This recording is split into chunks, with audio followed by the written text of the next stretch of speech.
Okay, good morning, everyone. Thank you for joining us on episode 169 of Blowback, Exposing Imperial Decline. My name is Billy Bob. I am on the left coast, and it's morning for me. It's almost a little bit after 9 a.m. I've got my regular co-host, Ian Kummer. He is streaming live from a suburb in Moscow. And I've got two special guests. First special guest is Phil Rockstroh, streaming live from Atlanta, Georgia. And I've got other special guest, Greg Rosen, streaming live from Chicago, Illinois. So this is episode 169. I have entitled it, The Intersectionality of Ideology and Current Events. And that's a pretty broad topic. It seems like every day this is what we're discussing. And, you know, before we get started, I wanted to make two basic points about ideology. First, I wanted to kind of explain how I see ideology and what ideology means to me. And I kind of, I'm hearing a little bit of feedback. I wonder who is that me? It might be, yeah, it might be Ian. I will mute when I'm not talking. How's that? Okay. Okay, so yeah, I just wanted to kind of describe. It might be okay. I think it might have been Phil also. So I just muted Phil, but I'm going to unmute Phil when he's going to be talking. But so that's better. Okay, so ideology. I stole this concept from Caleb Maupin. I like Caleb. He's a great analyst. But he kind of describes ideology as a roadmap, and it shows us where we've been. We can kind of see where we're at, and we can look forward and try and figure out, you know, the best way to get to where we want to go. And so for me, that's a great way to kind of, understand ideology. And so it says something about history, you know, and through that understanding of history, it allows us to kind of, you know, figure out where we are at. And then it kind of gives us an idea of where we want to go and how to get there. So, okay, having said that, my last point about ideology is that there is nobody who is non-ideological. So if you're fooling yourself and think that, oh, I'm not ideological, you know, ideology is for other people, like that's just not how it works. Everybody has certain assumptions and a certain perception, and that's what, you know, your ideology is. And if you're unaware of those, you know, biases and assumptions that you have, that just means you haven't really thought about it too much.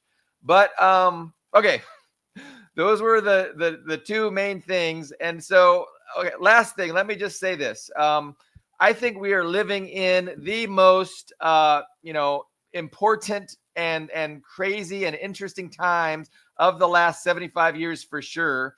And I think it's more important now than ever, kind of to talk about these things, to understand what's happening, and to try and, you know, figure out what is the best way to understand and perceive these events that are going on, that are really starting to accelerate, and that are going to have huge, important effects on, you know, the next 100 years of our existence. So having said that, who wants to talk down and run with it? Because I don't want to keep on and explain my ideology. So I'm sure somebody has thoughts. Phil, do you have any thoughts you'd like to share about? Shoot! Oh, I've muted Phil. That's the problem. Phil, let me unmute you, and then we can hear you. Okay. Well, what I associated was Woody Guthrie saying all songs are political. That, you know, people claim they have a non-ideological song. They're still in the ideology of, let's say, corporate consumerism, if they want to sell a lot of records. There is an ideology, and since we live in a capitalist system, that's the waters we swim in. Even if we rebel against that, even if we consider ourselves anti-consumer, we've read read Marx. We have an understanding of the immense failure, the catastrophe of capitalism, and we come from a non-capitalist basis. we still have not shorn ourselves of that. And I think we have to be aware of that shadow aspect of ourselves as leftists. And because we're going to have to deal with it. We leave the house. You know, I have a 12-year-old son, and since we've come back from Germany, he has to negotiate this world of appliances you use when I go out to the store.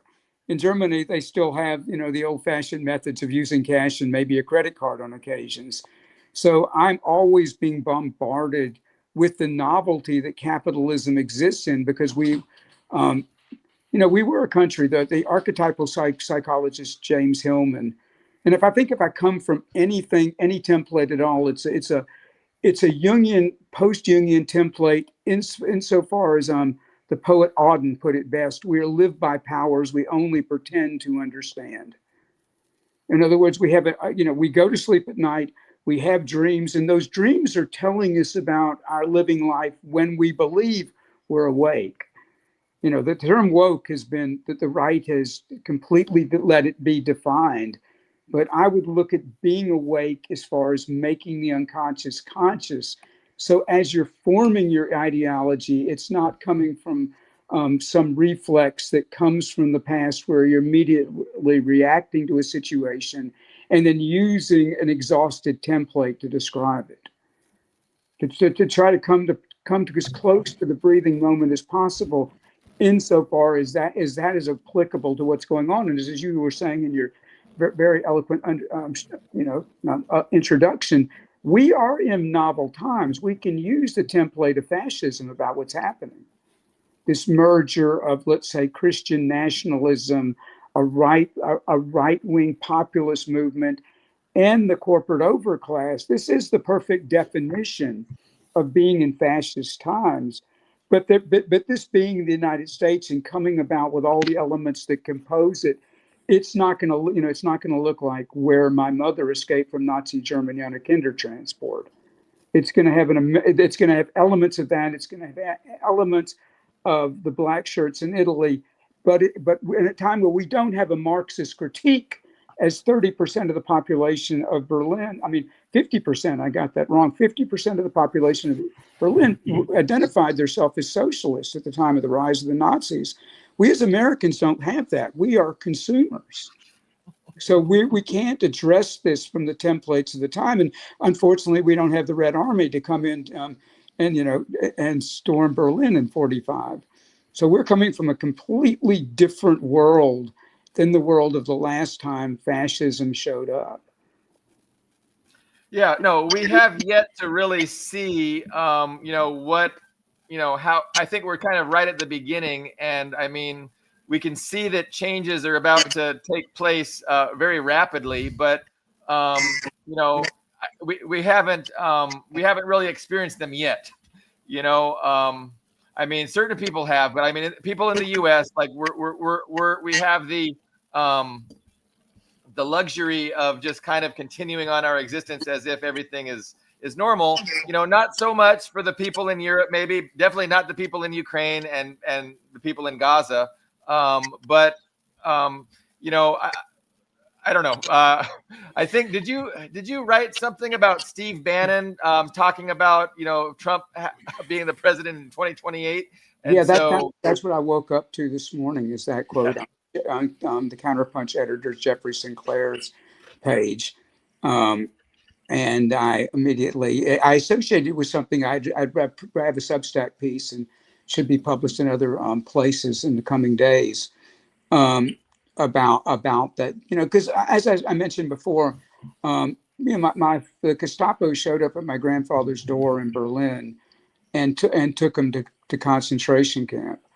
My grandmother, who was a pretty brilliant and shrewd woman, was able to engineer an escape plan for him. He was able to escape, come to the United States, come to New York, and because he had been in the scrap metal business, that's how he got out. My grandmother played stupid woman. She said, "I'm too stupid to understand the papers," to the commandant. And she said, "I'll sign these over to you if you let him out to show me how to do it." And she got him with the underground and he escaped to the UK. And then when he came to New York, we were able to get to the United States because apparently with Ashkenazi Judaism, we're all fourth or fifth cousins, but we happen to be like second or third cousins to the Wahlberg the Wahlbergs, a very elite Jewish family, Yes. but they said you could come over if you don't darken our door. Oh. So my grandfather's peasant ass knocked on the door anyway and said, "Give me a loan to go to Atlanta so I can start a scrap metal business." So they gave him a loan, which he was able to repay. And the gist of the story, is I feel fascism down to my very DNA. I know that is what's happening. People will say, I'm being hyperbolic when I describe it, but this is fascism, and I see it. And I've connected to, for example, the last Substack piece I wrote time before last was about a friend of mine. When we were 14. We were art club nerds, and he was a pretty gifted artist, and he had kind of a William Blake-like sensibility, and we had affinities. I would write something, he would draw it, but since that time, he's become a Christian nationalist over time. And we had a friendship for about 2 years that he broke off when I became a little bit more adamant about what was actually going on. And I run into a lot of old friends here, and they are fascist adjacent here in Atlanta, here in Georgia. I can feel the emanations in there. Growing up in Birmingham too, which Jim Crow gave that element. I still remember my sister and I drinking out of the water fountains that were labeled colored to be able to see if they tasted different in any way. So this is, I remember standing in the dark room as pictures of the civil rights movement were showing up in my father's various pans that his photographic materials were in. So I have these memories very strongly. And Alabama run in the Jim Crow manner, where for example, if my father went and he asked for a raise, the boss would tell him there are 10 N-words I can find at any given moment on the street to replace you.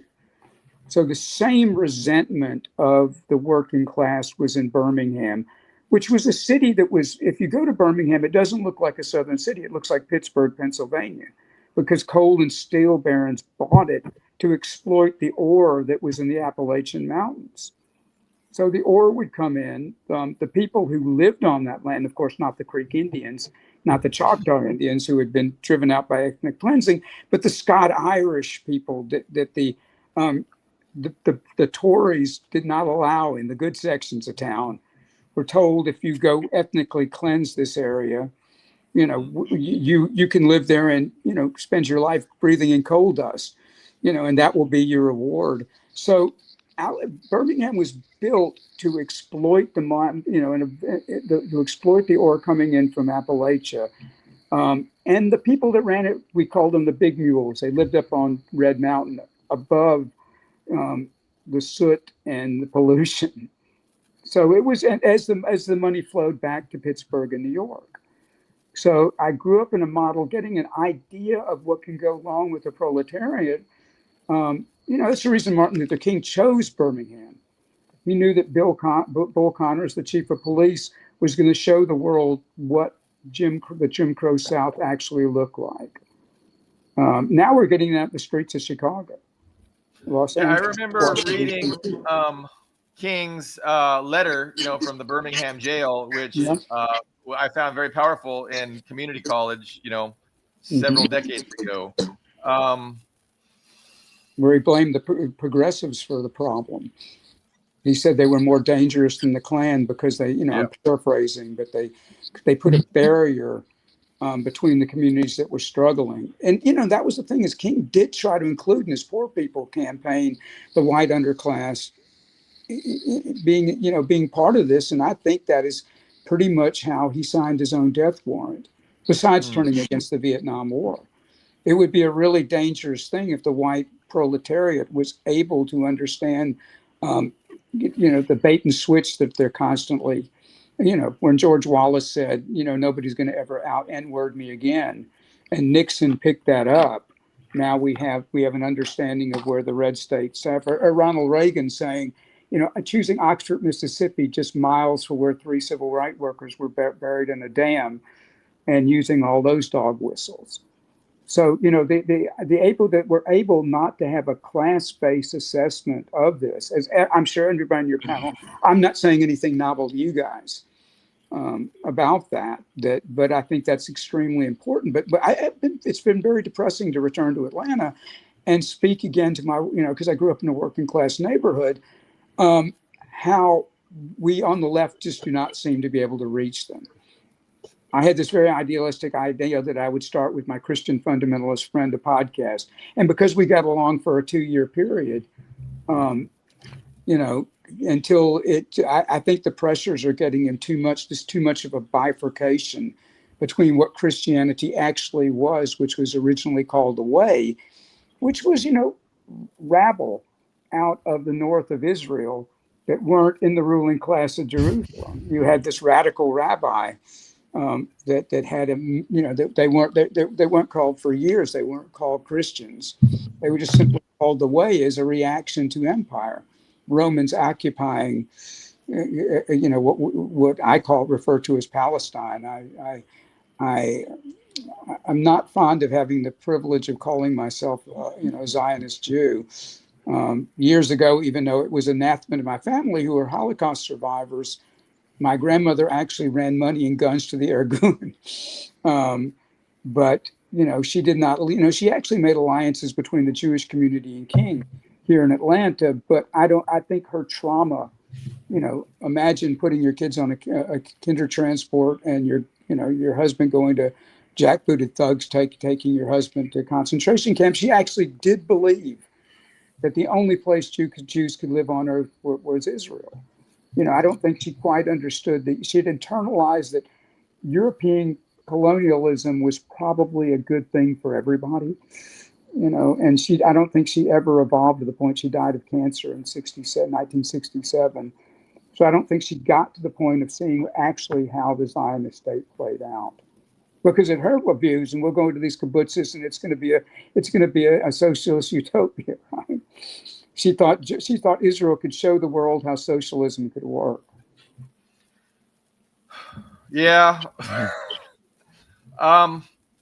So you said a lot. You triggered a bunch of thoughts, but yeah, let me get in. Ian, you look like you might be having. Well, it depends. If you go 10 minutes, I'll forget what I was going to say. So it depends how long your Billy Bob rant's going to be. No. I don't mean you, but I don't want to forget what I was going to say. Maybe Billy Bob, share your reaction, and I'll take a turn. How's that? No, that was my problem. Like I had some ideas and then they went away. Okay. So, so we're talking about ideology. You're mentioning that it's difficult to reach people. And I definitely concur with that. Like I'm having, a decade at least of really social media interaction with people.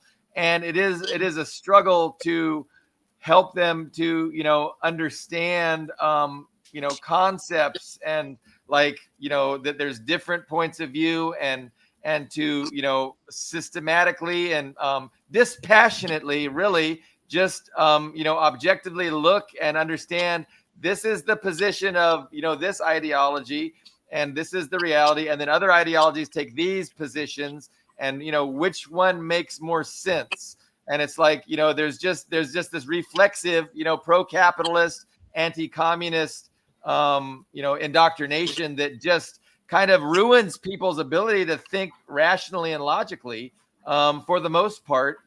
And sometimes like I would really like to have a discussion, a rational discussion with somebody who has a different point of view. But I found that, very few people are interested in engaging in that kind of discussion. Now, there's a lot of people that are on the left that agree with me that, are happy to have discussions. But from the other side, most people don't want to engage or learn. They're more interested in just, giving their own opinion and then telling you that, what you think is ridiculous. Anyway, that was my thought. Ian? I think it's very interesting because what Phil was mentioning about the views of socialism in Germany and how the National Socialist Party, as they call themselves, branded that way and, of course, incorporated red so prominently in their marketing and branding for the exact reason they wanted communist-leaning working class people to attend their meetings, their political meetings, because, like every party, they told meetings, and they wanted, even if people didn't know who they were or what they were, they wanted people just to get into those meetings and hear what they had to say, and how a lot of the once they did come to power, they did a lot of things. Like they did Strength Through Joy, which was basically socialism, to bring culture and certain luxuries like public swimming pools to the masses. It was kind of it's actually very similar to what the Soviet Union was already doing, and it was just to counteract that, because the Germans did, because Germany did actually have I think it was 1923, is right after World War I. There was actually large scale communist uprising, an actual uprising in Germany. So there was a large German communist and socialist adjacent movement. Of course, once they came to power, those were the first people to be denounced and imprisoned, was the communists. And of course, the German Jews were generally associated with being communists, which was honestly kind of true most of the time. It's just like that's a particular demographic that's very associated with communist ideology. So they went after them too. I think what's interesting now, it's kind of a problem now because I think the problem is for the past 30 or 40 years, we've compared I think just about every American president since Clinton, maybe even earlier than that. But I think even Bush Sr. was compared to, and it's kind of message fatigue at this point. Even when there is truth, everybody is Hitler. Obama is Hitler. Bush is Hitler. Trump is Hitler. Who is not Hitler? But I think if we look at what are the differences and similarities, well, I think one, there's a generational difference because we definitely had a globalist period in USA. So it wasn't really even capitalism. It is, as Adam Smith knew, it's very much this global capital takeover that goes beyond borders. And what I find interesting about right-wing people I see now online, because I know I'm not in the USA for a few years, sometimes I feel like I'm out of touch, so I can only guess. I can't go out in the street and ask. But it seems like under 40 and especially under 35, it does seem like most right-wing young Republican type people are actually more socialist than there are capitalist. I think there's a very clear reason for that, because everybody associates, people under, I think Gen X was the last generation to really even remember when capitalism was even associated with prosperity. If you're under 40 now, all you know about capitalism is investors buying up a third of the real estate every month. It's just an oversaturation of workers, which is deliberate because they want to keep wages down. So you just look around, it's like, okay, there's poverty. I can't afford to buy anything. And, we don't have public health care, which was fine when we had the money to buy it ourselves, but now we don't. And the prices there's deliberate price gouging. There's monopolies, there's cartels, there's actual cartels running every industry. So people who aren't even old enough to remember the prosperity are just like, well, why do we even have it? I think it's unfortunate, but I would say a quarter to a third of Americans don't really even see Nazi Germany as bad. I don't know how many, if you polled people, I don't know how many people would admit it, but I think even just privately, they say, well, what was so bad about it?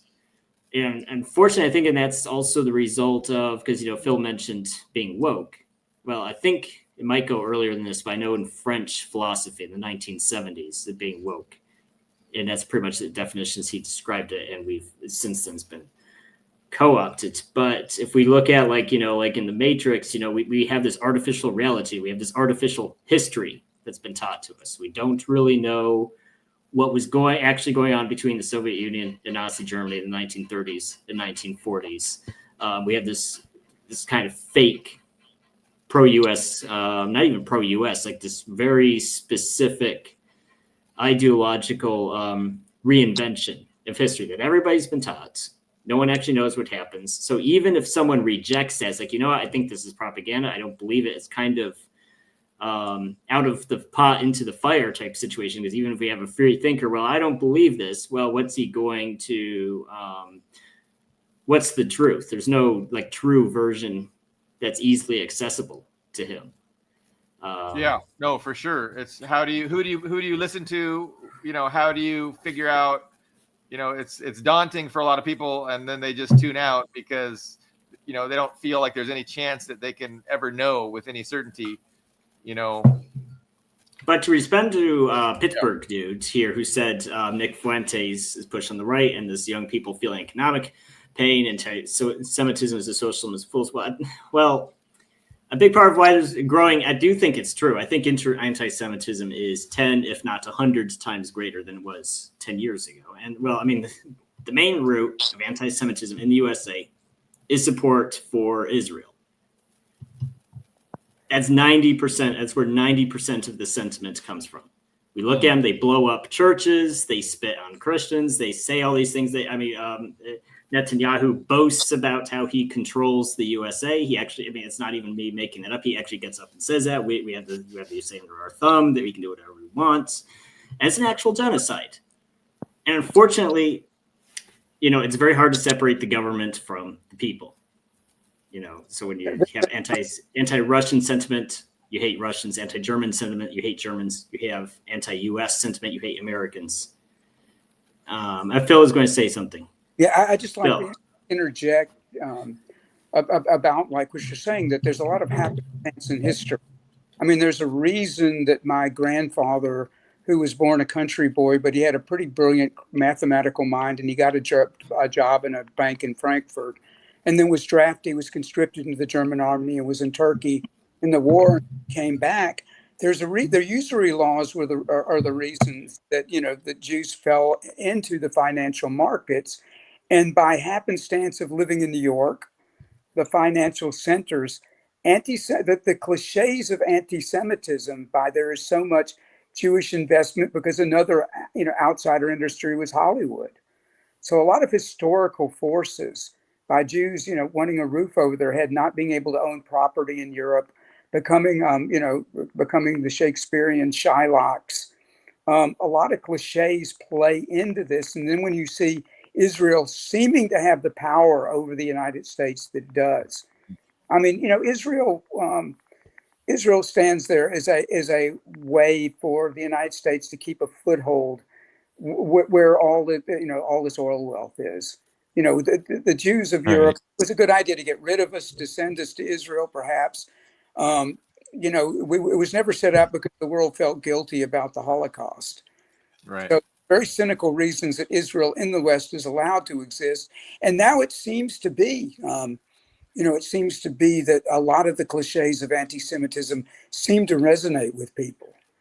But like I said, this is, to get it back to ideology, if I can go into I'm going to go into a way of a template using William James and his notion about how we filter down reality.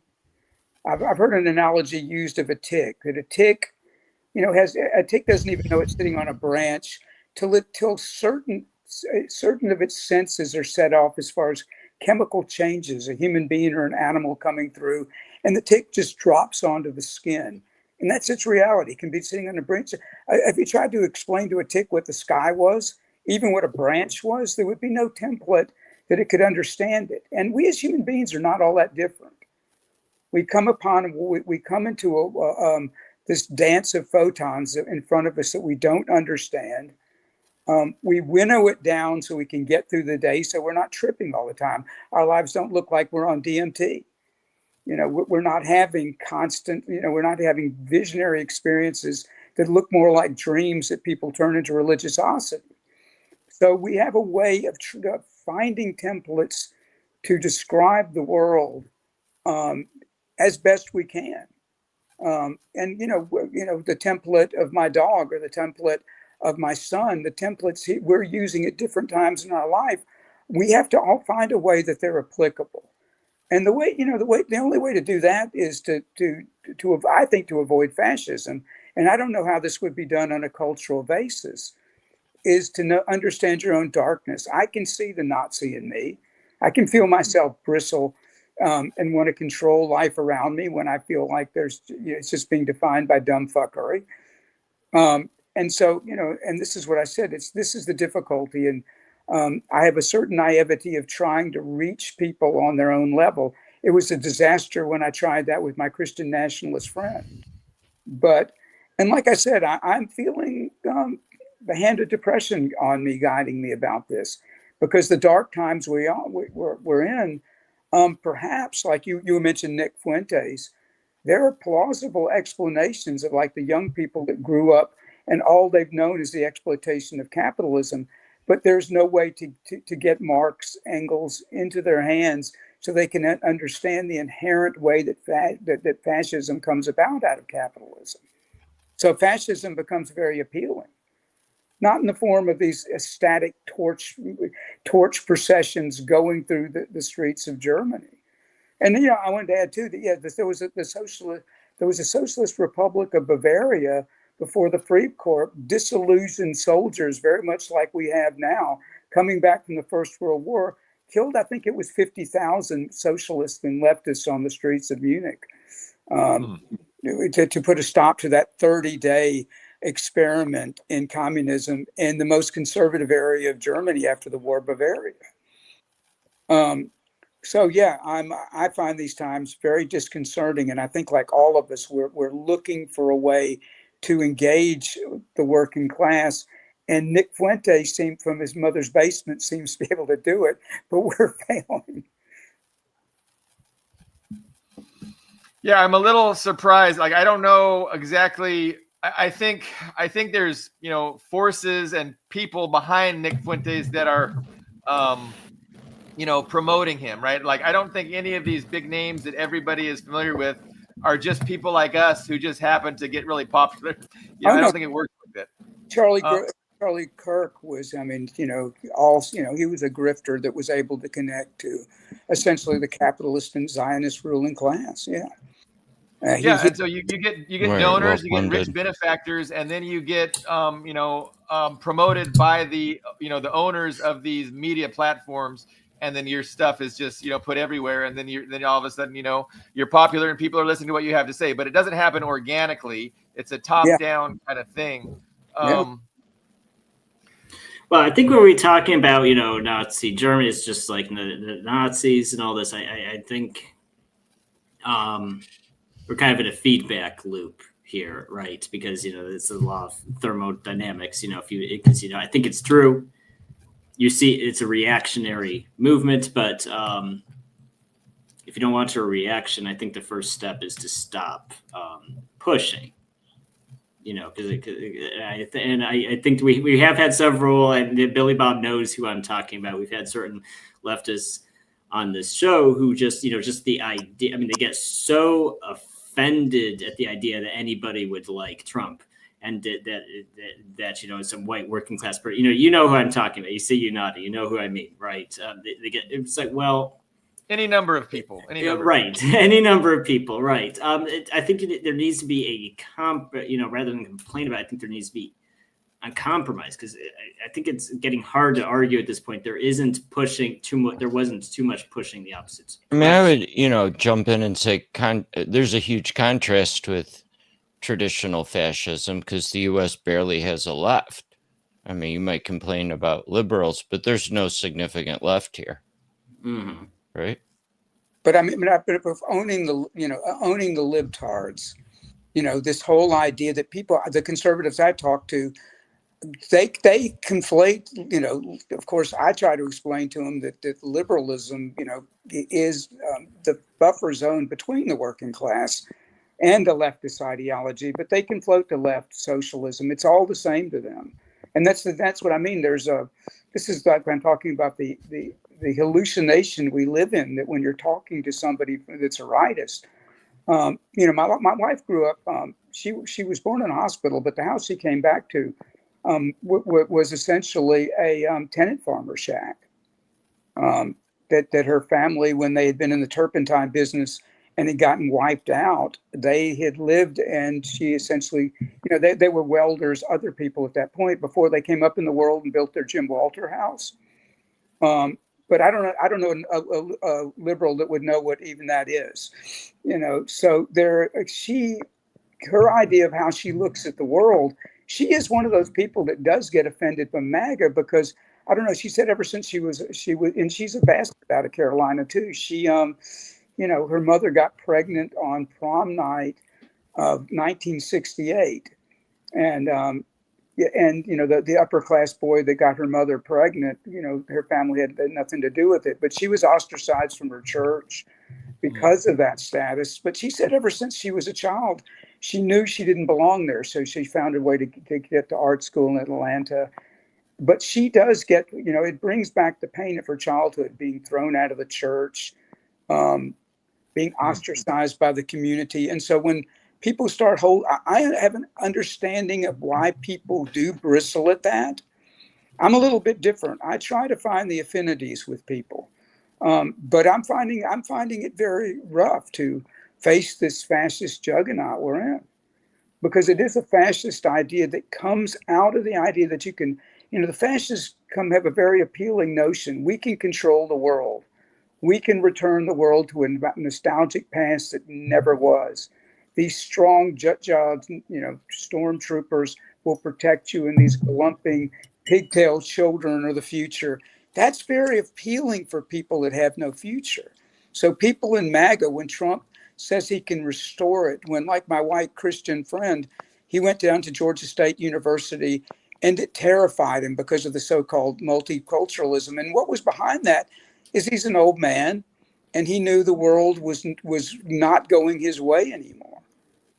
And he had also quit his job because he had retired early. He'd worked he'd worked in the PR department of Porsche, a German company, because he grew up in Germany when he was a child. His father was in military intelligence. But he had to sign a document saying he would accept trans people, gay people, and of course his religion forbid this. And this was this came out of the Biden administration because Porsche got a tax break. They didn't suddenly grow woke, but if they had people sign this document, which was a kind of capitalist McCarthyism, and I wouldn't say it was leftist, the identity politics that came out of it. But, I said, yeah, I fully support you not signing that document. If they said the same thing about me being a socialist, I would hope you support me in the same way. I don't think he would, but so he retired early because of that. And so when he went down to Georgia State to take some classes in journalism, he was hearing this at the time before the backlash, this fashionable woke ideology that came out of this notion of multiculturalism that comes out of a television commercial, which actually supports Rachel Maddow's going to the Pentagon, and the Pentagon is now woke, which Hegseth is now having a reaction against. So once again, I think we're having arguments, both sides, left and right. And I don't mean the leftists here, people, they're steeped in a Marxist ideology. I mean, the people that came from a multicultural perspective arguing with old white men. I think that's the divisiveness that we're talking about, where what gets lost is in cognitive dissonance. We talk about the culture war versus the class war. And, I really think that there's an overt top-down effort to inflame and rile up the culture war because that's how they keep us divided and keep us from uniting in the class war and, making improvements. And so I kind of just see the liberals and conservatives as both ideologies that are manipulated, by the ownership class to stay at each other's throats and then to perpetuate this two-party system, which is really just one party, because the billionaires are happy. Whoever's in power, Democrat, Republican, they don't care. But so Ian was talking about how a lot of people are kind of far more preferential to the Democrats and the leftists on the cultural milieu, but they really have this seething hatred for the conservatives. And I kind of reject that whole thing. And I see that these people sometimes have a tendency to over demonize, people who are conservatives, right? Who are religious. They over demonize them. And they, just because, you might wear a red hat, that means you're a Nazi. Because you're a Christian, that means you're a racist. And, all kinds of things. And in my opinion, it's like they're both equally confused. They both don't get it. They're both caught up in this cultural war. And we need to outreach to both of them. We need to explain to both the conservatives and the liberals that, hey, there's an actual reality that exists beneath a material reality that exists beneath your culture war. And, we're never going to have agreement on abortion. It's like, Christians are always going to think that it's wrong, and liberals are always going to think that, it needs to be legal. And again, I would agree that we need to keep it legal, but we can't expect, that question is going to be solved before we move on to the class struggle. And we just need to agree to have differences and unite, in the class struggle is my advocacy, is what I try and advocate for. But it's a very complex thing when we talk about, because there's not a neat separation between culture and class, honestly, and so it does get more complicated. Go ahead, Phil. Or Ian. Sorry, go ahead. Well, I was going to say. Well, the issue here is, which you touched on, but I think the issue is that a lot of these leftists have conflated, or not, maybe not even conflated, are just in bed with multiculturalism. And the thing is that, we're saying, okay, culture war and class war are two separate things. Well, okay, if you want to talk to, not every leftist, but the large majority of leftists in the USA have multiculturalism as a central tenet. And if you're against multiculturalism, you're a fascist. And that's fine to do, but in any country, I moved to Russia. If you told Russians, well, you have to be multicultural now, you don't have a choice. Well, a lot of them would reject it too, and I would say Russians. What does it mean to reject multiculturalism? What is rejecting multiculturalism in action? Are you going to deport everybody who's not white? Well, so I'll give you a good example. So this morning on Facebook, I saw this viral post. This guy. There's a screenshot from Twitter. This guy said, he's a youngish guy, I think probably 20s or 30s. He said he went to 4 job interviews this week, and all 4 of them were Indian managers, which is true. If you look at a lot of industries, particularly in California and some of the East Coast states, those industries are almost entirely non-white. They're Indian. The H-1B visa program. So I think not everybody, but a lot of people who go through that are going to come out the other end saying, well, you know what? Maybe nationalism isn't a bad thing. Why do we? Because it's humiliating. Let's be honest. It's humiliating to be, grow up in a country and then have to find that your future is controlled by foreigners who don't even like you. They're going to hire because I'll be honest, these guys are not going to hire you. They walk in, you're some freaking white Joe Blow from West Virginia or wherever. They're not going to hire you. They just won't. So my question for, people want everyone to get on board with the class war. What can you say to people who've experienced that? Well, I think you have to explain to them that this is capitalism, business as usual, and human nature. I was going to ask everybody a question of what you would do about this, and you seem to have beat me to it. That, when I was visiting South Carolina, speaking of the class war, my wife's half brother, who actually, it's one of those funny Southern stories where his grandmother had gotten pregnant from a field hand. And they said Buddy, his father, was a Native American. He just had a lot of Cherokee blood. And so you look at Norman, that's the fellow's name. He looks a little like Malcolm X, but he can pass as white. But the entire conversation I had with him, where even though his father, Buddy, the Native American, had a business where he drains the swamps and cuts down the timber, So they're not going to be exactly enlightened as far as the ecosystem goes in that form of leftism.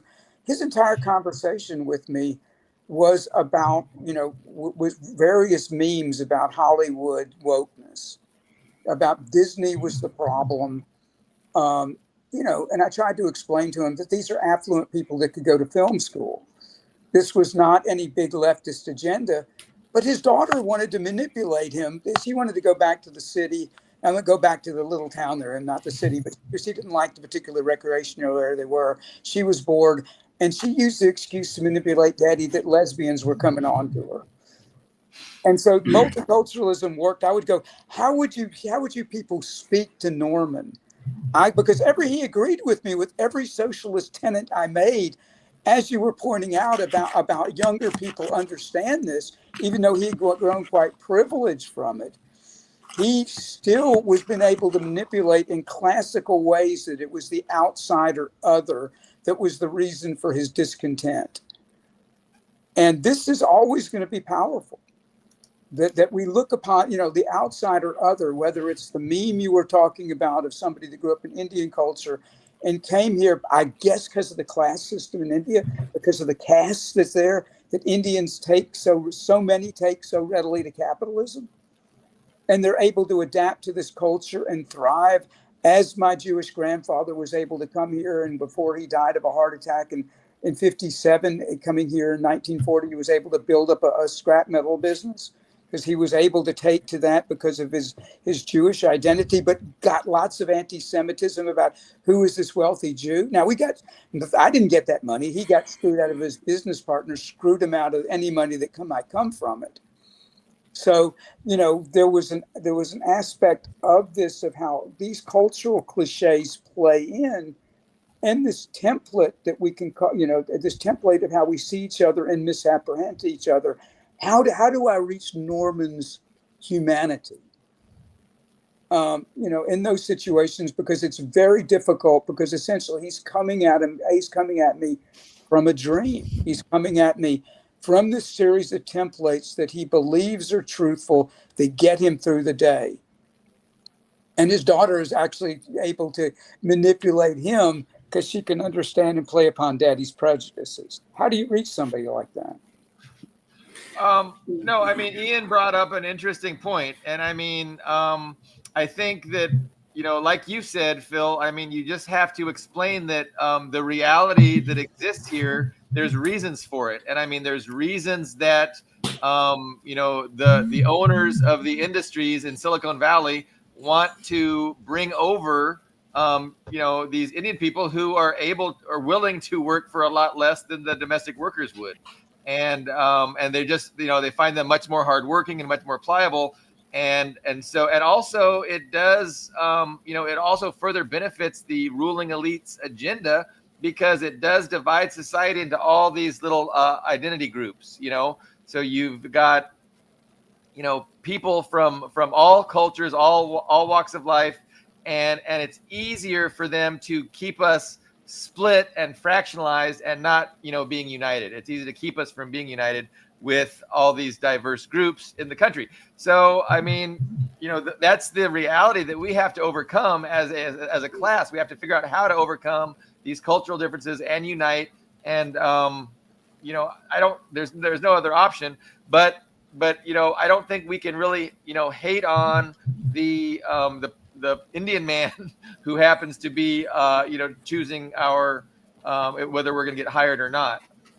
Yeah, well, here's a question. Okay. I do have a question. So let's say on that same topic, let's say right now in 2025, let's fast forward 2028. Let's say the next presidential election, we have a clone of Bernie Sanders in 2012, right? Before he before he went over to Hillary Clinton and repeated, you have a guy who's like, okay, I want universal health care.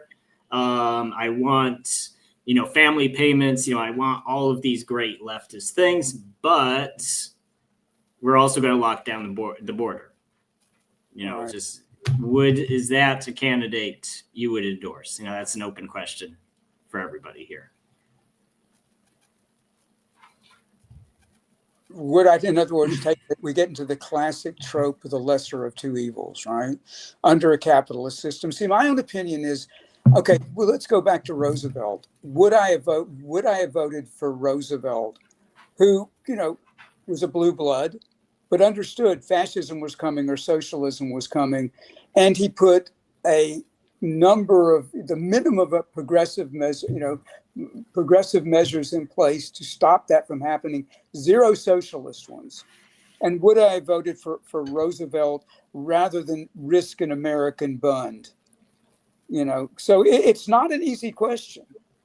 We were able to force, we were able to forestall American fascism for a number of years. But see, I think everybody here understands that fascism is going to keep coming about because of the very structure of capitalism, where both political parties are going to be owned by the ruling class.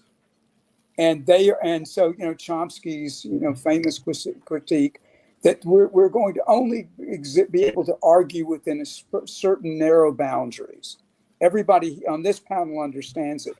I've tried to explain that to my wife's family, who, you go to their gatherings and every other word is the N word, even though the black people down the road are exactly the same plight as they are. And I've sat down and I can get them to agree to every socialist tenet I bring up, but somehow having the N word there explains their life better. That somehow the government is giving black people an advantage, which of course isn't even happening. And they have, like the Indian man you were describing, it seems to be, I'm swimming against the stream of what keeps them going. Even though they understand climate change, because a lot of them work as roofers, a lot of them work outdoors, and their health is ruined by that. They know the climate's changed. And their bodies are falling apart between American bad food, consumerism again, corporatism again. That's the reason the food they eat. You can understand this, but somehow they are unreachable. If I can go into a slight digression about something Pete Seeger said to me, and me and a group of people, it wasn't a solitary conversation. He said he was touring with Woody Guthrie, and they were way back in Arkansas. And there was a little miners' strike going on, and they went to play the Union Hall, and they went in there, and it was full of women and children because people couldn't afford babysitters, of course. And into their set, in walked the company thugs. They're long coats, they have pipes and other things up below them. And Pete looks at Woody, and Woody says, just play like you've never done before, and just go down and reach it sincerely. So they played, and they ended their set. And afterwards, one of the company thugs comes over and he says, "We came to break up this meeting, but you're not who we told you were." And Woody wrote Union Maid that night. So it's like, okay, how Woody Guthrie reached people? On his guitar it says, "This machine kills fascists." In the 60s, I would go to the Piedmont Park here in Atlanta and see the Allman Brothers play. And to get there, I'd have to go through, at the time now it's totally gentrified, and it's a neighborhood, but at the time it was a working class neighborhood. And people would be out working on their GTOs with their sleeves rolled up and Marlboro Red in a box and Royal Crown slicked hair back. And they chased me into the park and the other long hairs.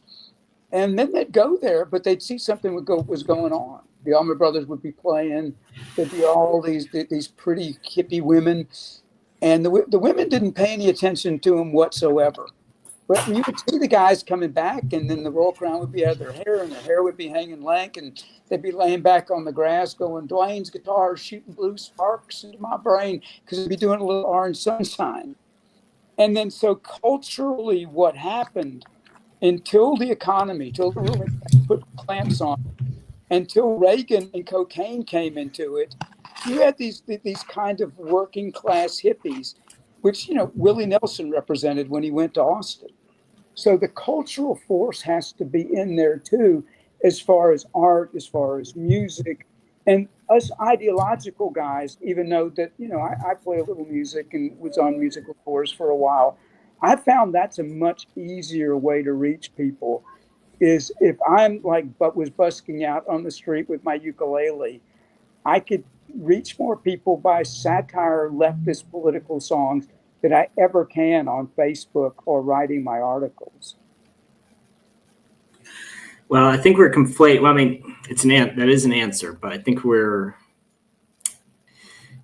conflating racism with borders. So, and this is here's some statistics I looked up recently. So, the population of Russia, just Russia, not the other Soviet states, in 1965 was 120 million.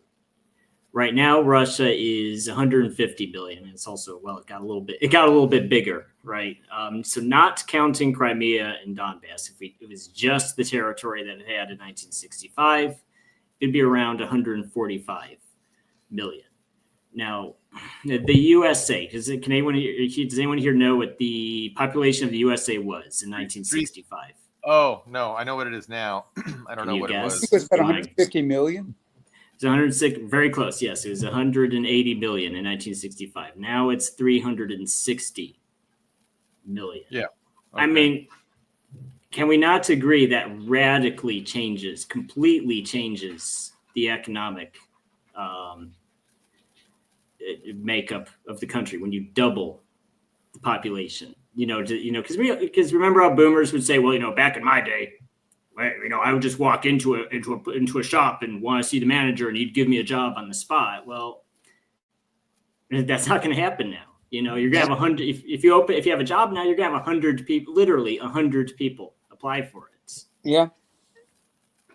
I mean, so I think as a personal point of frustration for me, who would like to see, economic leftism in the USA, that no one can let go of the issue that pisses the majority of working class people off is the immigration. If you could just say, if you had a left-wing politician that said, you know what, I want a leftist welfare state, but I understand you cannot have an infinite number of people drawing those benefits, so I'm going to close the border. I mean, tons of people would get behind it. Even hardcore right-wing Republicans, especially young ones, would get behind that guy. But no one wants to do that because it's such a core leftist, for whatever reasons I don't fully understand. It's just this core belief. Maybe I can help.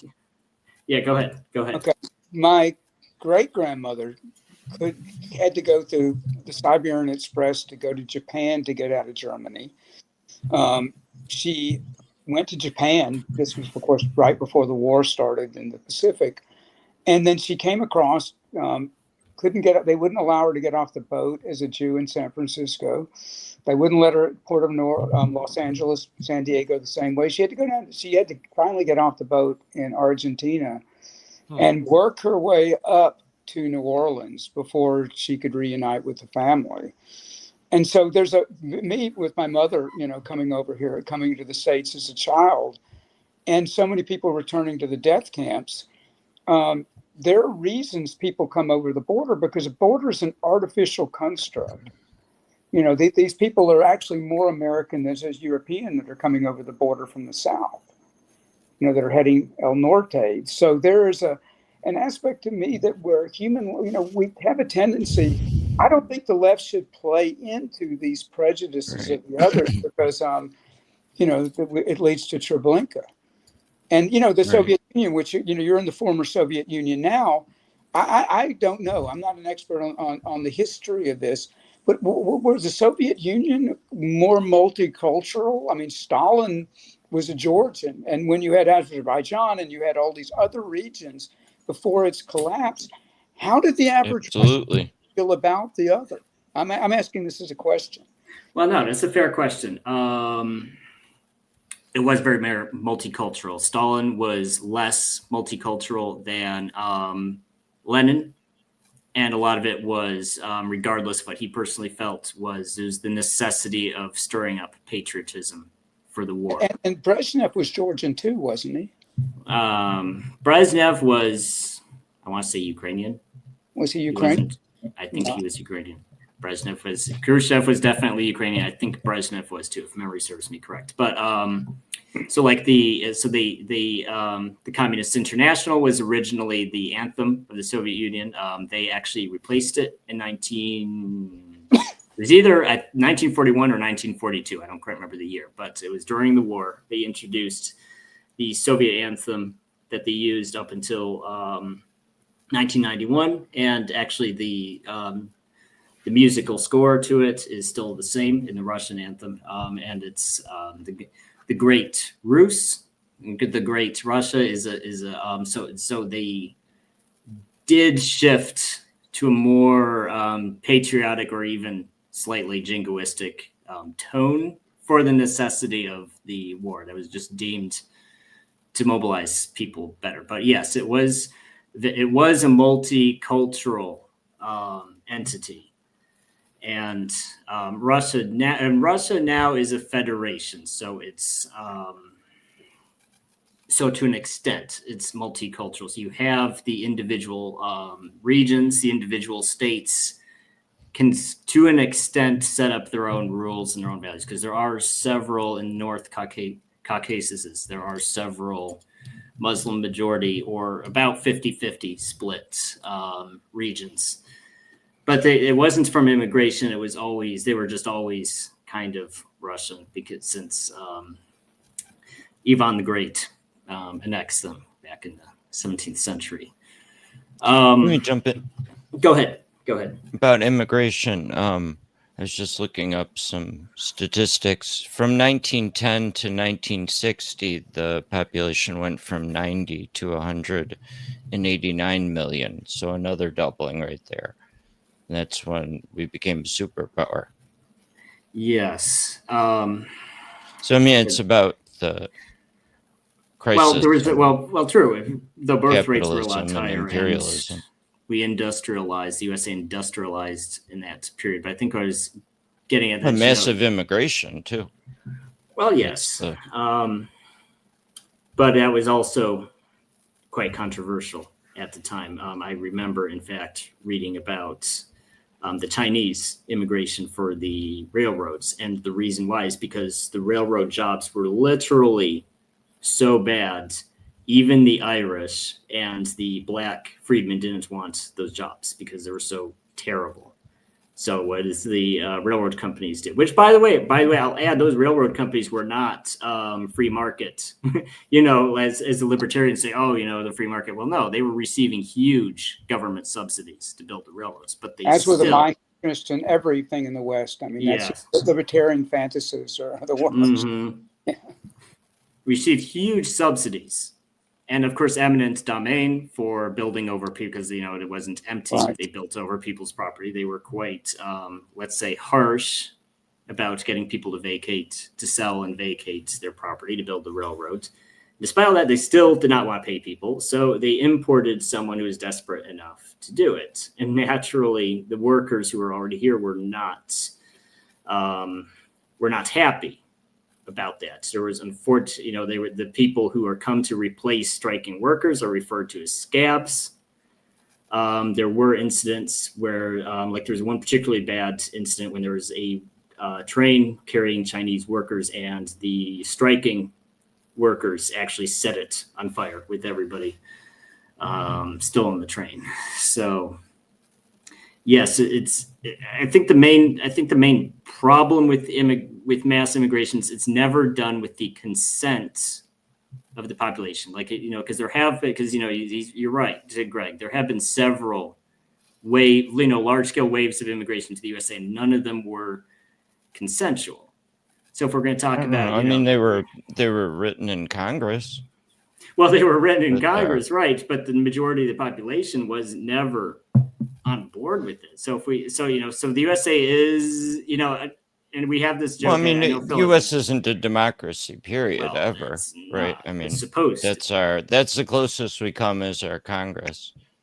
But it seems to me then somehow, because yes, this happened with the waves of Italian immigrants, Irish immigrants, that somehow that as it's been pointed out a number of times during this dialogue, that the ruling class behind this need, like as I pointed out in Birmingham, cheap labor was behind Jim Crow.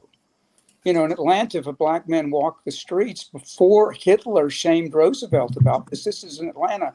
There was a company called the Atlanta Brickworks, and they were connected with the Atlanta Police Department. And a black man had to have on his person a letter from his white boss.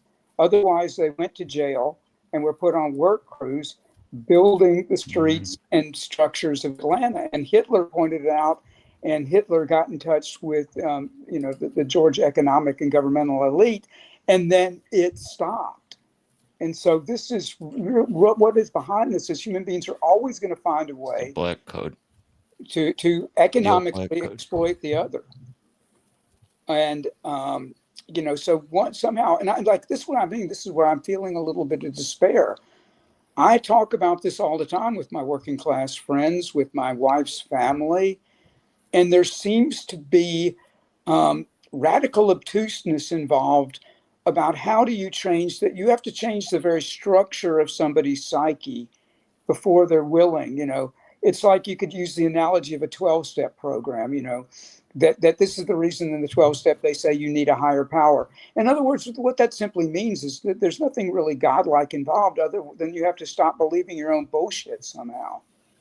And that higher power comes about as a force from the unconscious. It comes about in a point where the psyche is so devastated, like Year One in Germany.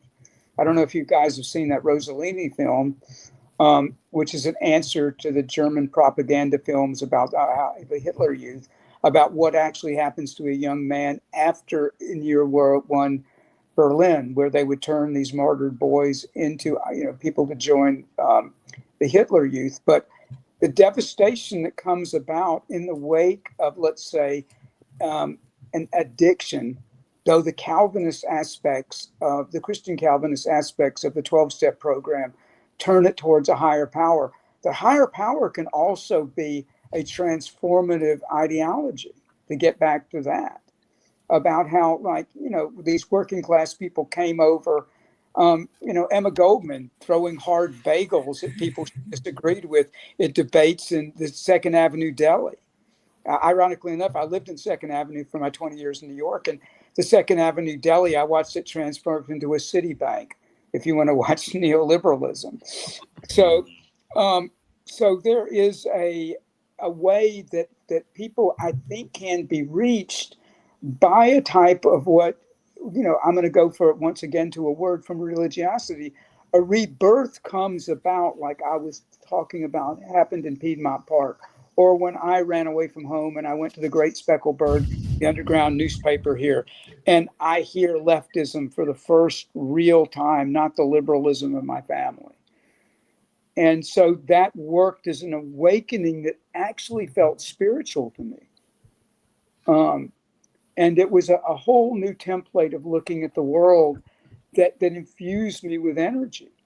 And I think that, and as I started moving on and becoming a more accomplished poet, when I was mentioning the poet Auden before, we're lived by powers we only pretend to understand. My better poems and even political pieces are written by a force inside that is really ineffable to describe. And I think, and I don't disclude all political ideology, that can happen, but it can also happen in the form of fascism. You can have these various static Nuremberg rallies, and this is what the right is so much better at this time, because we have not found a way to challenge the templates of capitalism to ordinary people, and that's what I'm searching for. So Ian, makes the point that it's just a real appealing to a lot of people looking around and thinking, what's the problem here? And instead of, maybe seeing a complex reality clearly, where you have a class divide and you have a ruling class that is interested in, doing all these policies that aren't in the interest of the working class. Or you just see, these immigrants and they're now deciding if I get a job or not, the Indian guy in Silicon Valley that Ian was mentioning. And so one of these things is just a lot more compelling, is what Ian is making the case. And then, the question is, what can we do to deal with that reality that one narrative is, to many people just way more compelling than a complex reality, that that we on the left understand and try and engage with. But yeah, no, it's a I mean, the last thing that seemed to penetrate widely, and I still hear echoes of this talking to people, is Occupy. And I mean, I'll talk to people who are angry about the Trump kind of issues, immigration, crime, and the 1%. Yeah, I mean, I covered Walsh for leftist publications, Counterpunch, Common Dreams.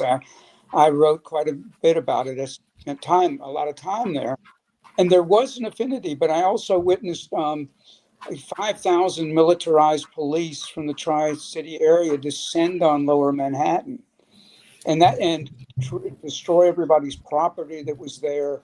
And then this is what doesn't surprise me. Fascism has already happened.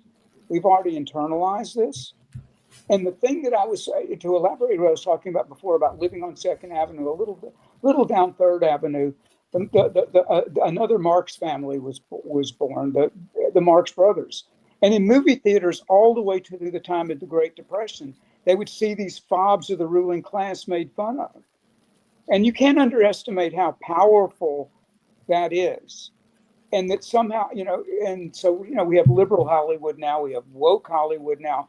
That the message doesn't seem to be getting through. But as we're coming upon an economic collapse, it'll probably look a little bit like Weimar Germany. As you were talking about the work situation. I think it's 1/4 of the young people that graduated from college recently. They are chronically unemployed now. As AI replaces more jobs, this is what capitalism can do. They're going to need less immigrants or less people from India, because what those people are doing, AI is going to do.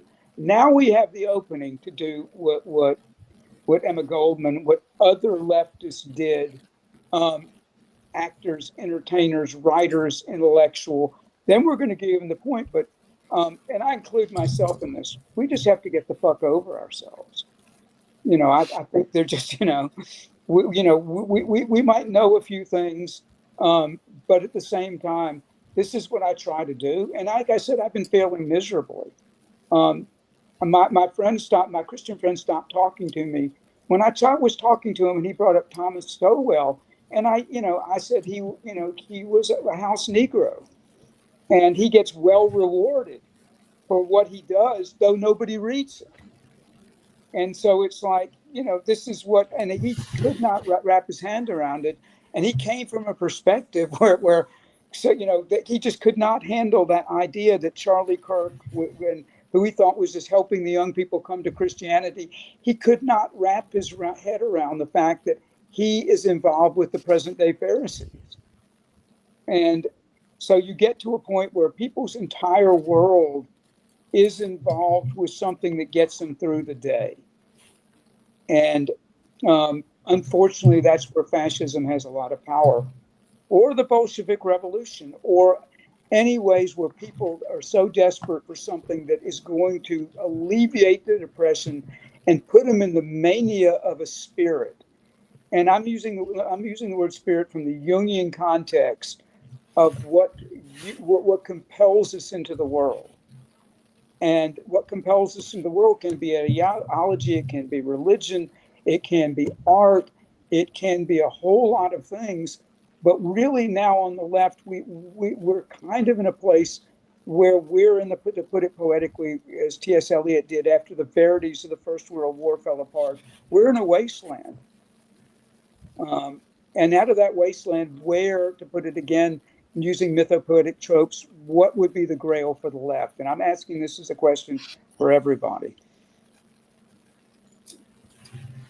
There's the challenges that we're up against are immense. I mean, all the platforms of mass communication are owned and operated, in service of the billionaires. But one thing that has been the biggest challenge, I think, is the complacency. And like most people feel that they're doing okay, that they're getting by. So the crumbs, the scraps of imperialism are benefiting, the domestic population and not making them, really care to clue in beyond whatever narrative that they have, been indoctrinated by.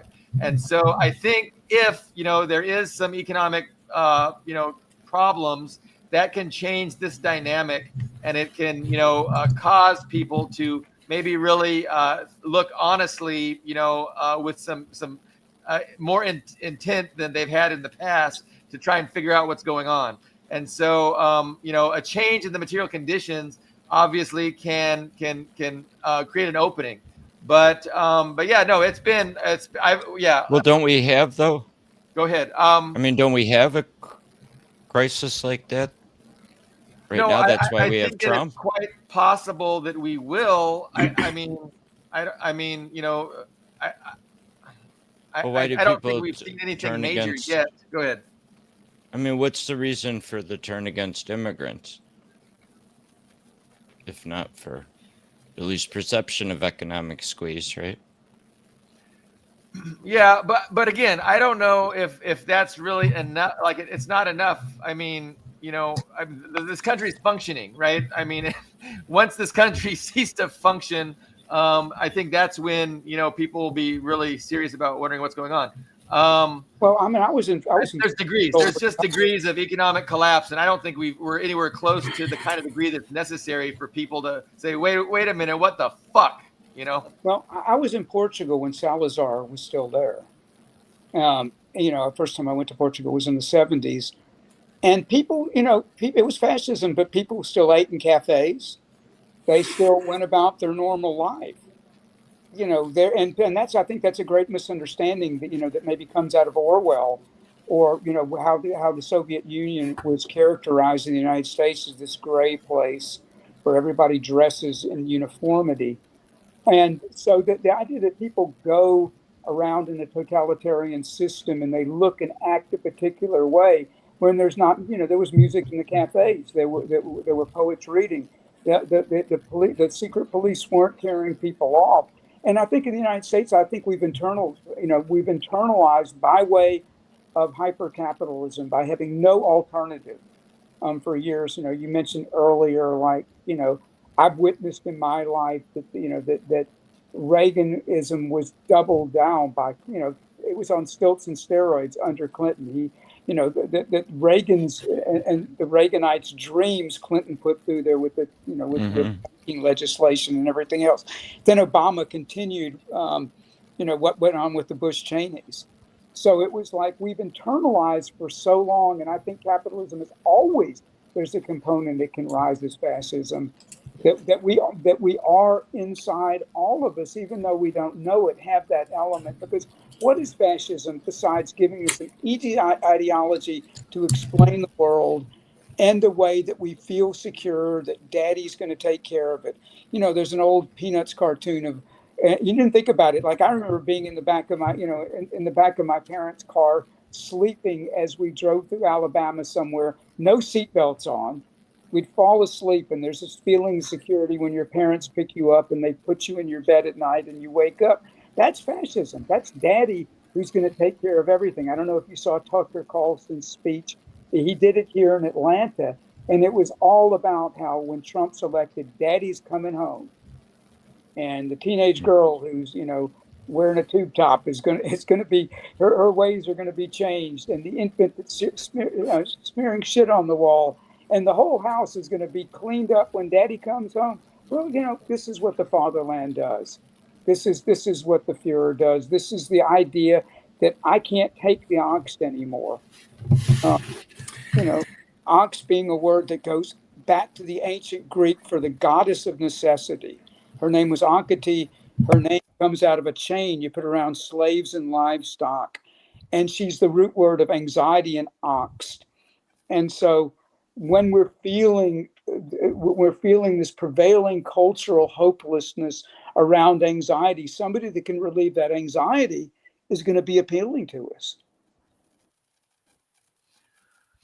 Well, I need to interject. So, so every human being has a fatherland. The Russians call it, Rodina, or you can translate it as motherland, however you want to translate that word. It's actually a parent, literally what it means. But I think every human, I know this is class struggle, but every human has this idea that, there is a nation, there is a fatherland, and there is a government that is in power either through an election or a monarchy or however that government came into power that is supposed to do certain things. And I guess my point of frustration, so I see guys like Trump.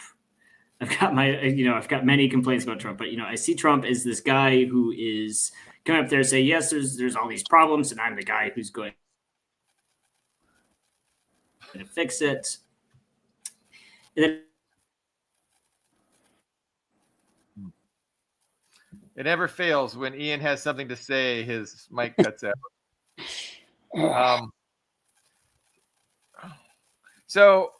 Hopefully he'll be right back. I can respond, Phil. I'm sorry. Go ahead, Ian. Oh, I got cut out. And my joke is that it's the deep state. Whenever my internet cuts out, it's the deep state that's censoring me. But so there's these guys, there's all these problems, and I'm going to fix it. And my point of contention is that, the left should also be saying some of these things. I'm not saying copy Trump's position, but they should be saying, yes, there's crime, there's poverty. We're going to fix these things, but there is, a fatherland, and there is, a nation, there is, a government. And if it's not supposed to fix crime, if it's not supposed to fix poverty, what exactly is it supposed to do? I get the communist position to reject nationalism and, the communist proletariat, the international proletariat. I get that. But if you're not, go ahead. You can see the disaster of the rise of the nation states in Europe. I mentioned T.S. Eliot's The Wasteland, when the European aristocracy and capitalist class completely destroyed themselves, leading itself to another war, of course, where the Nazis had a hyper-nationalist mentality. So I understand the rise of internationalism insofar as the disasters of the 20th century. If you look at a map of Europe, and I've seen this morphing map of the various rises and changes of the nation state, this is essentially bloodletting. This is essentially Europe drenching itself in blood over a nationalist idea. Now, don't get me wrong. I'm not going for the paranoia of the one world government as a solution. I just happen to think that we have to reach people on the level. And this, what you were saying about Trump. Yeah, Trump is a salesman, and salesmen know how to have a grift to be able to sell hope.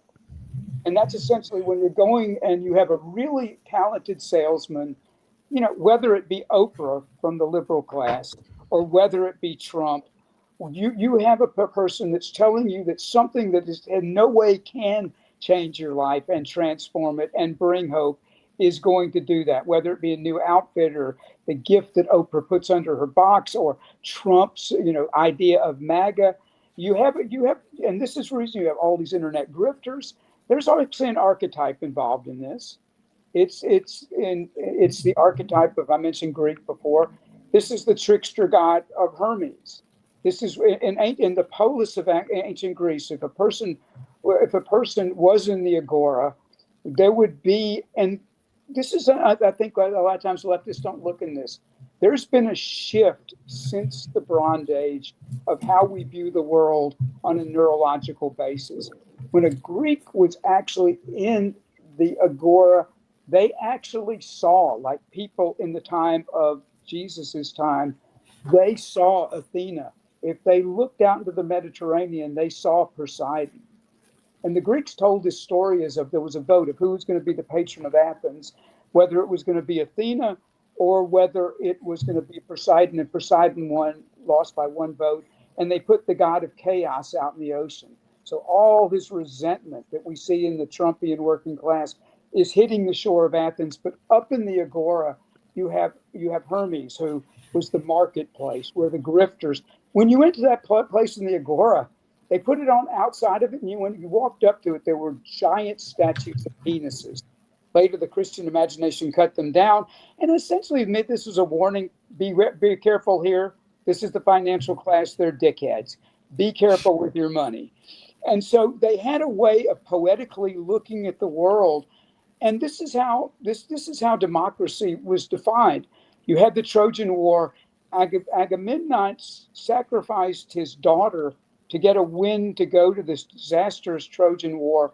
His son Orestes gained that legacy by essentially, being involved in this family bloodletting that went on.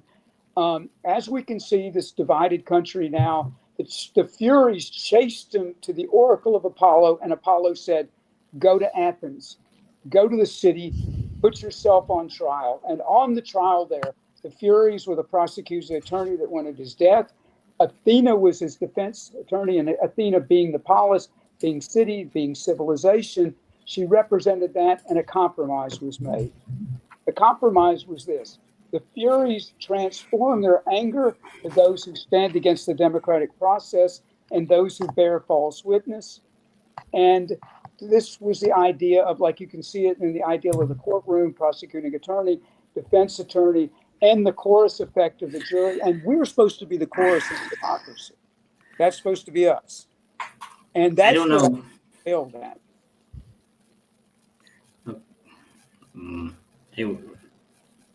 And my point being, see how stories are the things that lead us, and we on the left need a better story. They're just not compelling to us anymore. Well, that is definitely one of many, many challenges faced by people on the left. There's our own limitations in communication. There's the people that we're trying to communicate to, their own limitations in being able to understand and comprehend, and then there's this massive echo chamber that we're up against, saying all kinds of nonsense 24/7. And I think hopefully we will not have any kind of tremendous economic collapse in order to, get people's attention and get people to really pay attention. Hopefully that's not necessary. Ian, you're sighing and struggling. I'm sorry. I'm struggling. I'm trying. I don't understand. I mean, because I did pose a question, and I just don't understand the. What was your question? Because I did forget about your question too. Okay, so we were talking about nationalism, and I mean, it was a great lecture on Greek city-states and the how people mystified the world, the natural world, before the invention of science. They sounded like they had better stories than we do. Yes, or great drugs. I just don't feel like maybe that didn't answer. What was the question, Ian? Okay, let me rephrase. Okay, so I'll just repeat it. Succinctly. The idea of nationalism is that you have a fatherland, you have a government, and this fatherland and government is responsible for doing certain things, like protecting you, ending poverty, reducing crime, and all that. There's a list of basic things that people expect them to do. So right now, the U.S. government is not doing those things, and you have certain right-wing guys, not necessarily even Trump himself, but you have certain right-wing guys, certain mouthpieces who are saying, well, the government should be doing those things.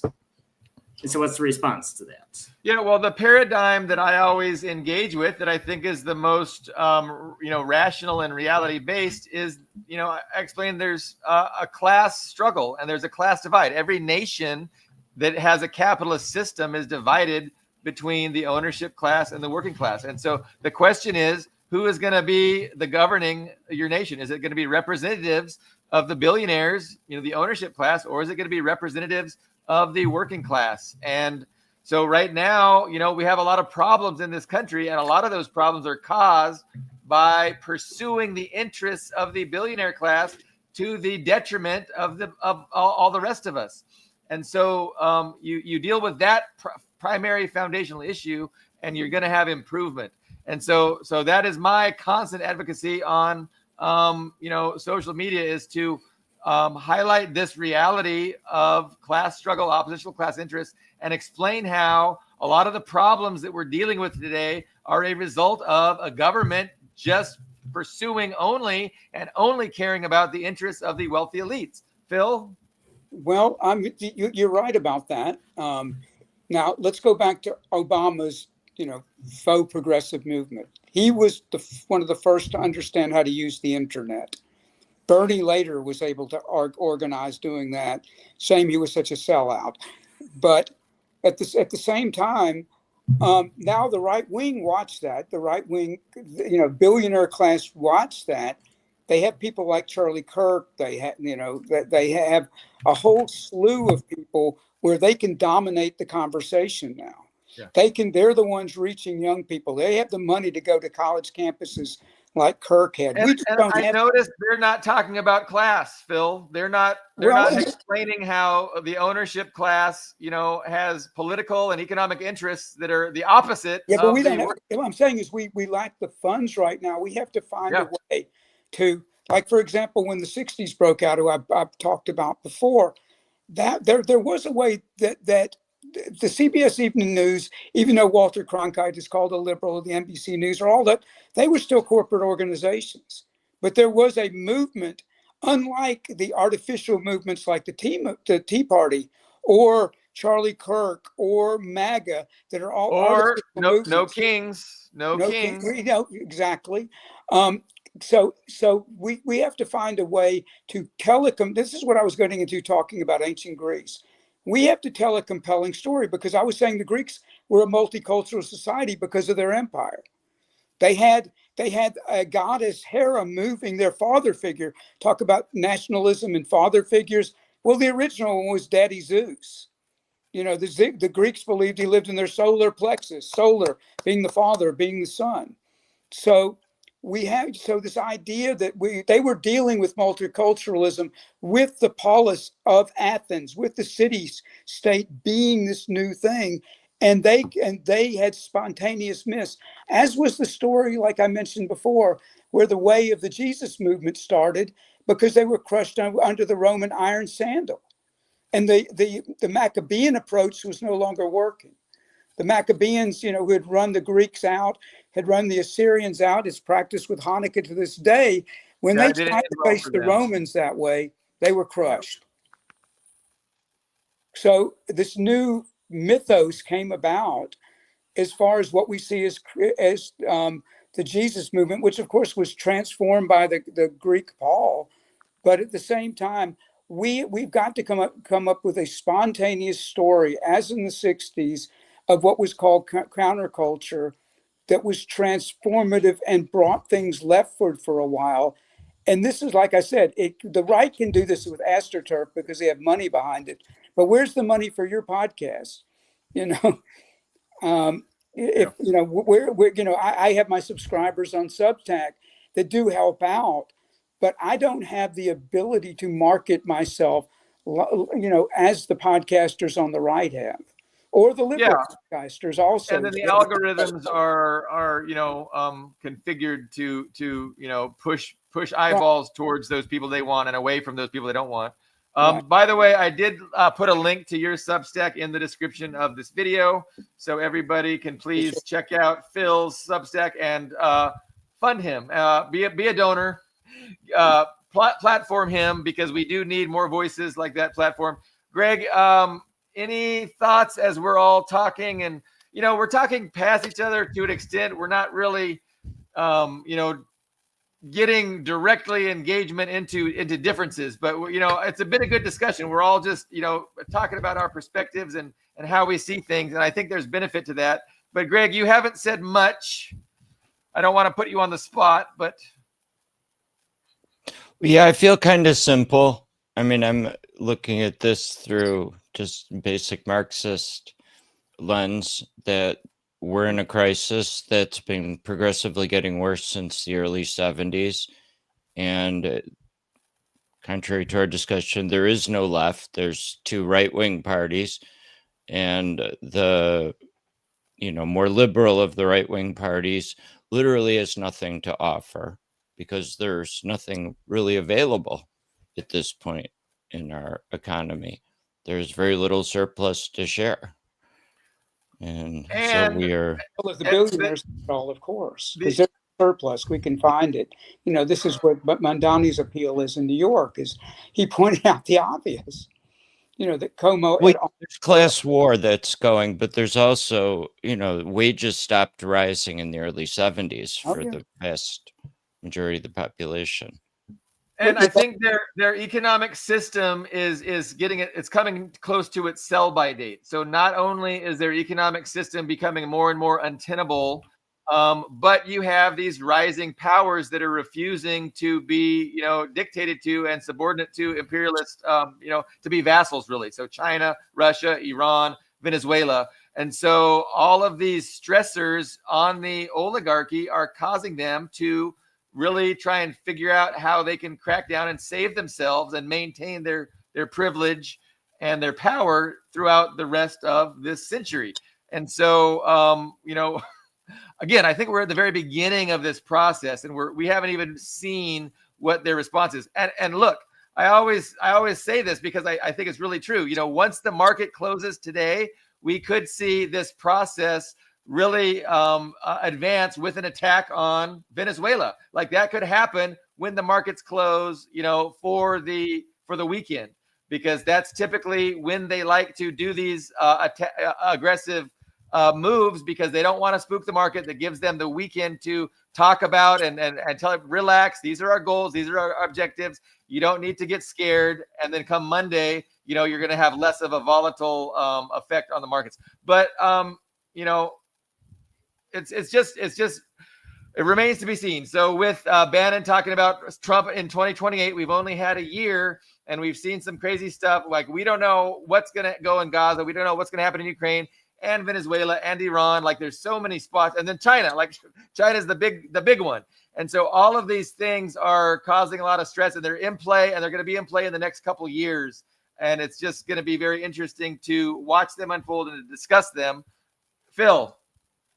I heard somebody mention the second law of thermodynamics earlier. Yes. This is what happens with empire. Overreach, classic. Overreach abroad rots from it. There is no core, and it collapses into its center. The only problem with that is fascists being organized, MAGA being organized to the degree any countervailing movement is. There's a tendency for the bodies to stack up like corkwood. This, and it is tragedy. And new epics. When you have this weirdness where Congress is talking about UFOs, what are they really talking about? They're talking about a way that we are trying to connect with a new archetypal reality that is not literal, of course, but it is a way that we know, even the right knows these paradigms don't work. Unfortunately, the fascist right is to bathe the landscape in blood. And there can be purpose that happen from the left the same way, but I'm talking. So this is what I think the tragedy we have to avoid, and it is a root of my despair at this point, because there is a tendency, as you said, that the right does overreach, and one of the ways is I don't know what kind of resistance they're going to meet in Venezuela. I think they're probably going to use drones and aerial bombardment the way the Israelis did to a large extent in Gaza. And I fear that's going to be their model, is the death cult that MAGA is, and Hegseth being who he is, and Miller being who he is, and Trump being who he is. They admire what Netanyahu has done. And so I do have, and I hope it's a paranoid fear that comes out of my Ashkenazi Jewish DNA. That goes all the way back to the Crusades. There's a thing called the Ashkenazi bottleneck that the Crusaders came through, and that's why all Ashkenazi Jews are fourth or fifth cousins. Fortunately, I have some Sephardic blood from my great grandmother from Spain, but at the same time, the history does seem to be wrought this way when you have this Crusader class trying to expand their empire as it collapses. And this is my biggest fear insofar as Venezuela goes. I hope there can be a formidable resistance, as the Viet Cong were. America should have lost that. I remember being in a movie theater in the 1980s watching Rambo 2, And Sylvester Stallone is, are you going to let us win this time? You know, there was this ridiculous idea of the humiliation that empire experienced that comes back with this Nazi fantasy that's been existing in the United States and has been building since the humiliation of Vietnam, because we did not learn the lesson of imperial overreach. Well, so there's a lot to unpack here. I mean, question, you know, because Phil, what you're saying, I mean, I see a lot of people saying that, you know, it's the rise of Hitler, it's the rise of fascism. I mean, it's just where, I guess my question is, where are the fields of blood? Well, you know, they could very easily, these fields of blood are now taking the form of, you know, priests and being pepper sprayed in the face in the streets of Chicago. This is what happens first. I mean, first you get the street fighting that happens under the brown shirts. You get the, you know, these disillusioned soldiers coming back from the great humiliation. You know, the French and you know were mining German.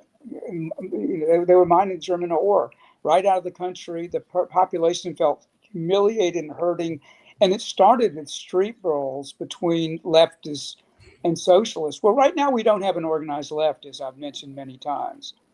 You know, we don't even have a left. We have so internalized capitalism that people think, you know, most people conflate leftism with liberalism. And then socialist, you know, the idea of even saying socialism. But I think the deprivation that people, like I said, I lived in New York for many years. My wife and I left because, you know, to pay our rent, we were just having to just work far too hard. And so the people in New York have experienced what the Rentier class is able to do, you know, as far as like Mandani saying he's going to freeze rents. And this has caused, you know, this has caused hysteria on the right. But the people in New York get it living under this. But this is what, you know, what Trump is going to react to this is he's going to send, you know, there were troops in lower Manhattan yesterday. And like you were saying, we don't really have that yet. We do not have the Free Corps entering Munich and killing 50,000 leftists. But I think there is that. We don't have 50,000 leftists in the streets. That's true. So I mean, we're at the very beginning of this, I mean, you can say that the fields of blood are in Gaza, are in Ukraine, but that's nothing new, right? Because that's the normal fields of blood. You know, the idea that we're going to have even more blood than normal, you know, is definitely probable. I just say we haven't, you know, experienced it yet. Well, I go out in my backyard when I was a child. I'm in my mother's house now. So I said, when we're doing it, I can find Confederate and Union shell casings if I look hard enough. I can find Creek arrowheads. So the area I am in now, the Creek Indians, were ethnically cleansed from with the help of the Cherokees before they ethnically cleansed the Cherokees.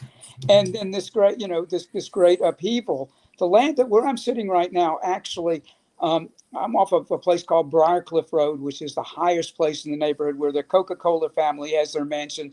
And my family's 50s house was built in, you know, down a ravine where nobody wanted land, and they were developing it after the Second World War. I'm sitting where the Candler family's elephants and monkeys were right now, as far as the ruling class goes of Atlanta in the highest elevation. But you go to this highest elevation, you can see monuments to Civil War battles. So we are capable of great bloodletting, ethnic cleansing, genocide. Sure. And so this is not unknown to human nature, and more common than we want to believe. It hasn't shown up now because there has been a certain amount of bourgeois affluence. You know, like right now, the little faux ranch houses are coming down on my mother's street, and they're putting up McMansion style modernist stuff. Because this is an area, I went to high school. My high school included the Driving Miss Daisy neighborhood that you see there. It also included this working class enclave for rednecks and Holocaust survivors. There were 3 people that were Auschwitz on the street of little houses. There was a working class neighborhood called Medlock. You had the Scott-Irish name There were locks in this place where we're filled with working class people. There was a black neighborhood called Scottdale, which was a former mill town, and so this high school. I remember dropping off a girlfriend. I was 19. It was the summer she was 18, and her parents that lived in driving list Disneyland okayed the relationship, even though I lived on the wrong side of Briarcliff. But see, there was enough for though my a girlfriend. Did they know you were Jewish, Phil? What? Well, Did they know you were Jewish? This neighborhood, there was a Jewish aspect of Atlanta because Okay. Atlanta was redlined where Jews lived in a certain part of it, and this was a part where Jews could live. So there were Jews in my high school, there were Jews in my elementary school. Yeah, but my Catholic girlfriend that lived in Medlock, there was enough affluence that her father, who was a construction worker, he went to the point where he got promoted so he could sit in the trailer more of the day. But she had dental care. She had health care. She thought she had a future in front of her, and they just didn't think about Jews. They didn't think, it didn't even come into their mind to blame anybody. She was brought up probably not to date black men, even though she wasn't a bigot. But it was at the same time, it just was one of those kind of things where the working class, because of the New Deal, they were bribed enough to allow things to deteriorate, because Nixon is on tape saying, we got to make things harder on these people. That's where the hippies came from. That's where the war on drugs happened. The war on drugs has been a war that Nixon initiated to get rid of hippies and have a war on black people. So when Reagan came about and neoliberalism that started under Carter went into this, exponential trajectory, this is where the discontent of the working class comes from, because, there's just not enough crumbs falling off the working class's table. And so this is where, this is where now I agree with everybody on this panel. The problem is, since I've been back in my old neighborhood, the working class people that remained, and I don't say this lightly, and it causes me much suffering, they are fascist adjacent. They are like the people that my family talked about their neighbors were. I visited my family house in Berlin that was stolen. There was one family on the street that helped Jews, and Churchill killed them with an RAF bombing. But they watched their neighbors suddenly change, they did accept them as Jews before, turn into Nazis. So, atavistically, I know this can happen anytime, any place. You're muted, Bill. But that there can be a fascist uprising, and the signs, I hope I'm being paranoid.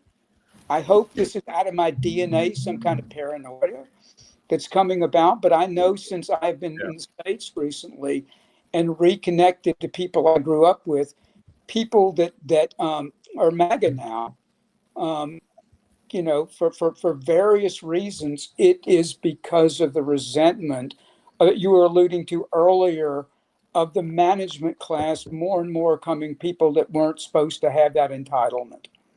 And they feel like they're being excluded, and they're also aging, and mortality does that to us too.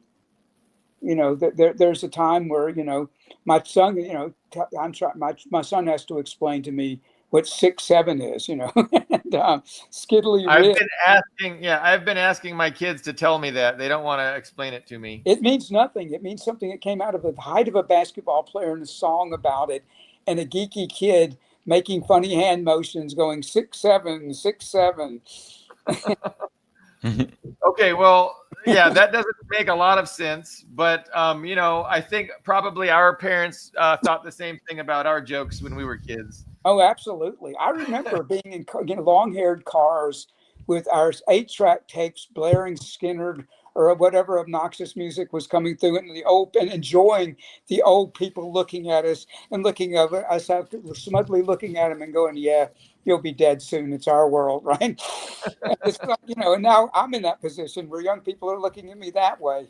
Being got some commenters are asking about Carlo. Our other co-host is Carlo Parcelli, and he was just not feeling well. He had a cough, and he didn't want to join us and deal with the coughing, because that can be a bummer, on the audio. But hopefully he's feeling better and back on Tuesday. Thanks for asking about him. and he's also a poet, Phil, and probably in your same generation. So yeah, I'm a little disappointed he wasn't able to join us, but we still had a good discussion.